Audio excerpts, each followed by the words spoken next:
This is Storytelling with Puppets, and the story this time is called A Pet for Fly Guy, and it comes from the book by Ted Arnold. To tell this story, you need a fly puppet. The one I have here is a homemade one on a wire hanger. It's made of pom-poms and Google eyes and pipe cleaners. I didn't make it myself, but a colleague did. But any fly puppet will do. You also need a variety of pets, and you'll see what those are in the demonstration of the story, but you can substitute almost any similar pets for this story. The other main character besides Fly Guy is a boy named Buzz, and when I tell the story, I just play the role of Buzz rather than using a puppet. So here's how the story goes. My name is Buzz, and I have a cool pet. He's a fly. I call him Fly Guy. You know what? Fly Guy is so smart, he can say my name. Go ahead, Fly Guy. Buzz! Buzz! Pretty smart, huh? Because my name is Buzz. Fly Guy and I love to do stuff together. We play games together. Yes! We eat together. Yes! Although, when we eat, I don't eat what Fly Guy eats. He loves trash. Yes! And we do tricks together. Fly Guy's a great pet. But you know, other kids have pets too, Fly Guy. Yes. Would you like to see what some of them are? Yes. Okay, you know, here's a pet right here. And here's a part where I try to get the kids in the audience involved. So what I'll have is a bag with a puppet in it. And I call a child, I just pull someone from the front of the row. I'll say something like, who would like to show us their pet? Hands will go up. I pull up, would you come up and do it? And a child comes up, and I just have them take this bag and open up the bag and show us what's in it. So they don't know what it is themselves, and they'll pull it out and show the audience. In this case, it's a porcupine, and hold it. And then Fly Guy interacts with them a little. Oh, it's a porcupine. Yes. Are you sure you want to pet it, Fly Guy? Yes. Oh yeah, a porcupine is pretty sharp, Fly Guy. And then to the child, thank you, can you put your pet back in the bag and have a seat again?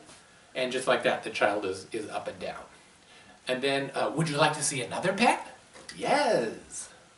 Then we do it in the same way, where the other child comes up and grabs a pet from a preloaded bag and pulls it out. And in this case, when the kids are showing pets, they're very unusual ones. Like in this case, it'll be an octopus. And Fly Guy interacts with them a little bit, child sits down. And I just have 2 today. You could do 3 if you wanted to make it a slightly longer story. But it's a fun way to get the kids to kind of take the story from here out into the audience and have the kids interact in kind of a surprising way. But then it shifts a little bit. Isn't it cool how everyone has pets, Fly Guy?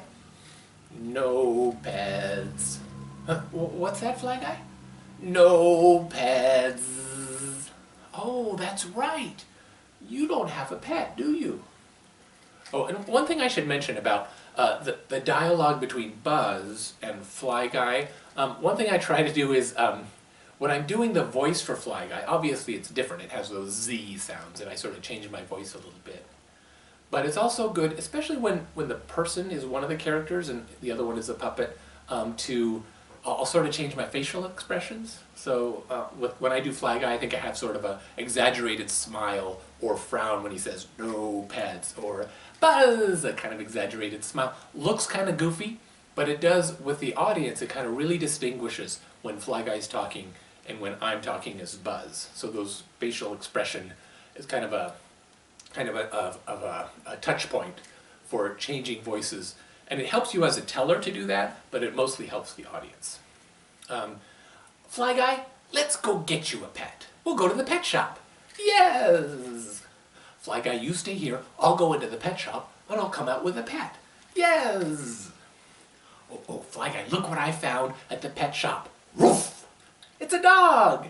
Yes. Do you like dogs, Fly Guy? Yes. I think this dog likes you. He does like you. Maybe he likes you too much.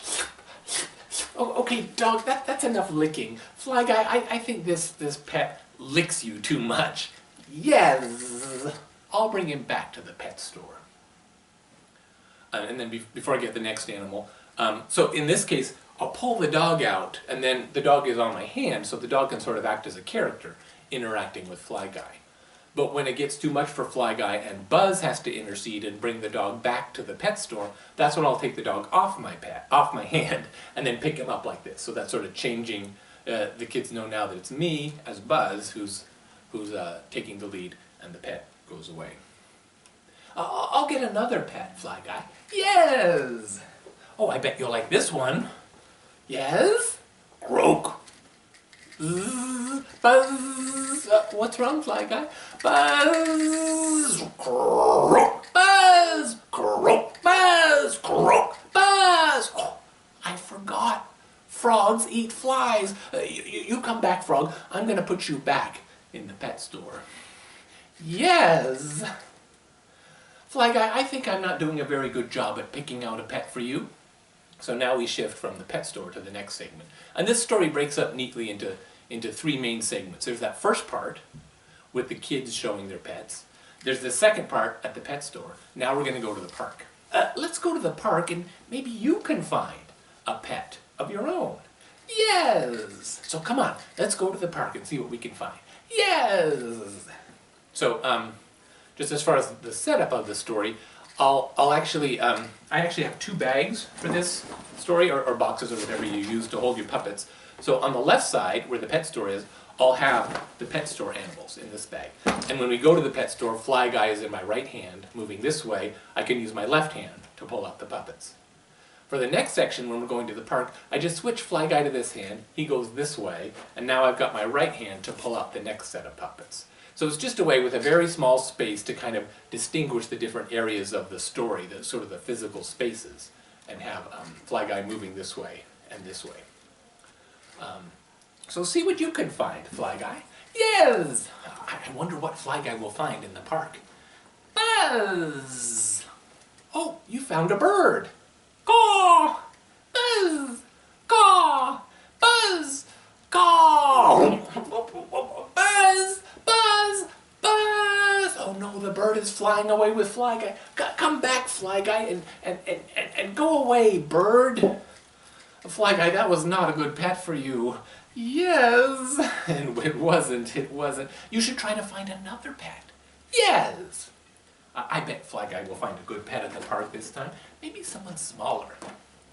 Maybe another bug like him. Who knows? Buzz! Oh, what did you find this time, Fly Guy? Buzz! Uh-oh, Fly Guy, are you sure that's a good pet? Buzz! Uh-oh, Fly Guy, I think a spider is not a very good pet for a fly. Stop that, spider. You go back to the park. Yes! Well, Fly Guy, we are just not doing very well at finding a pet for you, are we? But yes. You need a pet who's cool like you. Buzz. You need a pet who likes to play like you. Buzz. You need a pet with a really cool name. Buzz. Wait, you mean I can be your pet? Yes! That's a great idea, Fly Guy. We can play together. You can take care of me. Yes! And you can feed me. Yes! Oh, but Fly Guy, remember, when you feed me, please don't feed me trash. Oh, guys, you know what, kids? Do you kids know who the best pet in the world is? Fly Guy. Buzz! No, it's not me, it's you, Fly Guy. Fly Guy. Buzz! Fly Guy. Buzz! Fly Guy. Buzz! Fly Guy. Buzz! Fly Guy. Buzz! And that is the end of A Pet for Fly Guy. So that's the end of the story. It ends with that final interaction, and that is the story of A Pet for Fly Guy by Ted Arnold. And this is one way that you can tell it, with puppets.